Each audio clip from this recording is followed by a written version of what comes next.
नमस्कार. महाराष्ट्राला पुन्हा एकदा हादरवून टाकणारी घटना अमरावती जिल्ह्याच्या स्त्री रुग्णालयात घडलेली आहे. नवजात बालकांच्या अतिदक्षता विभागात म्हणजेच SNACU कक्षात सोमवारी पहाटेच्या सुमारास भीषण आग लागली आणि या आगीत 3 निष्पाप नवजात बाळांचा मृत्यू झाला. या घटनेनं संपूर्ण महाराष्ट्र सुन्न झालेला आहे. संताप, वेदना आणि असहाय्यता याची भावना प्रत्येकाच्या मनात आहे. मित्रांनो, ज्या कक्षात ही आग लागली त्या कक्षात एकूण 39 बालकांवरती उपचार सुरू होते. त्यापैकी व्हेंटिलेटरवर असलेली 3 बाळं या आगीत होरपळून मृत्युमुखी पडली.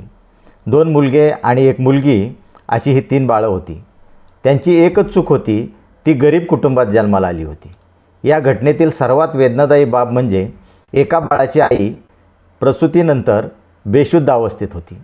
तिने अजून आपल्या बाळाचा चेहराही पाहिलेला नव्हता, पण नियतीने तिच्या कुशीतलं लेकरू कायमचं हिरावून घेतलं. या दुःखाची कल्पनाही करणं कठीण आहे. या दुर्घटनेत एक आशेचा किरण दिसला. रुग्णालयात एका परिचारिकेनं स्वतःचा जीव धोक्यात घालून तब्बल 36 बाळांना सुरक्षित बाहेर काढलं. धूर, आग, अंधार आणि गोंधळाच्या परिस्थितीत तिनं दाखवलेलं धैर्य खरोखरच कौतुकास्पद आहे.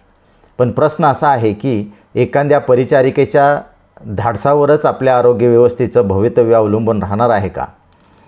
जवळपास 2.5 तास रुग्णालयीन परिसरात भीतीचे वातावरण होतं. गर्भवती महिला, नवमाता, त्यांचे नातेवाईक यांची धावपळ सुरू होती. कुणी रडत होतं, कुणी मदतीसाठी आक्रोश करत होतं. पण या सगळ्या गोंधळात 3 निष्पाप जीव कायमचे निघून गेले. आपण आज $5 ट्रिलियन अर्थव्यवस्थेचे स्वप्न पाहत आहोत. महाराष्ट्राचा राजकारणातील मोठा वाटा असल्याचा अभिमान बाळगला जातो. पण प्रश्न असा आहे की जर आपल्या रुग्णालयामध्ये नवजात बालकं सुरक्षित नसतील तर या आर्थिक प्रगतीचा सामान्य माणसाला नेमका काय फायदा? ही पहिली घटना नाही. 5 वर्षापूर्वी भंडारा जिल्हा रुग्णालयात अशाच प्रकारे आग लागून 10 नवजात बालकांचा मृत्यू झाला होता. त्यानंतर नागपूरमधील एका खाजगी रुग्णालयात आग लागून 4 रुग्णांचा जीव गेला. प्रत्येक वेळी चौकशी समित्या नेमल्या गेल्या, अहवाल आले, आश्वासनं दिली गेली, पण प्रत्यक्षात काय बदललं?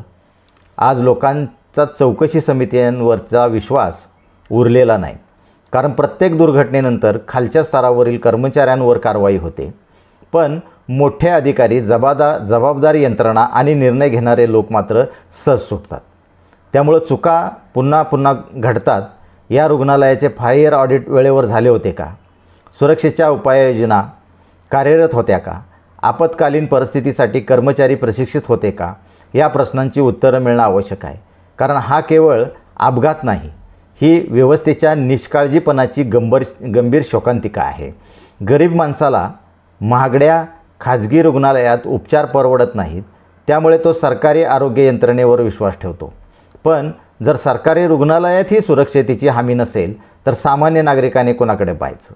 आज शिक्षण आणि आरोग्य या मूलभूत सेवांमध्ये गुंतवणूक करण्याऐवजी अनेकदा इतर गोष्टींना प्राधान्य दिलं जातं. परिणाम असा की रुग्णालयामध्ये सुविधा अपुऱ्या राहतात, कर्मचारी कमी पडतात आणि सुरक्षेच्या यंत्रणांना दुर्लक्षित राहतात. त्याची किंमत मात्र सामान्य नागरिकांना आपल्या जीवाने चुकवावी लागते. सरकार, प्रशासन आणि राजकारण यांना या घटनेकडे केवळ आणखी एक दुर्घटना म्हणून पाहता येणार नाही. कारण येथे आकडे गेलेले नाहीत, तेथे 3 कुटुंबांचं भविष्य उद्ध्वस्त झालेलं आहे. 3 मातांच्या कुसा रिकामे झालेले आहेत. आज आवश्यकता आहे ती केवळ चौकशीची नाही तर जबाबदारी निश्चित करण्याची. दोषीवर कठोर कारवाई झाली पाहिजे. राज्यातील सर्व सरकारी रुग्णालयाचे तातडीनं सुरक्षा ऑडिट झालं पाहिजे. नवजात बालकांच्या विभागासाठी विशेष सुरक्षा मानके लागू झाली पाहिजेत. कारण प्रश्न फक्त अमरावतीचा नाही, प्रश्न असा आहे की उद्या अशी घटना पुन्हा कुठे घडणार नाही याची खात्री कोण देणार? 3 निष्पाप बाळांच्या स्मृतीला आदरांजली वाहताना आपण एवढीच अपेक्षा करू शकतो की मृत्यूचे रूपांतर केवळ आकडेवारीत होऊ नये. या घटनेतून व्यवस्था जागी झाली पाहिजे, अन्यथा पुढील दुर्घटनेची वाट पाहणारी ही यंत्रणा समाजाला कधीच माफ होणार नाही. धन्यवाद.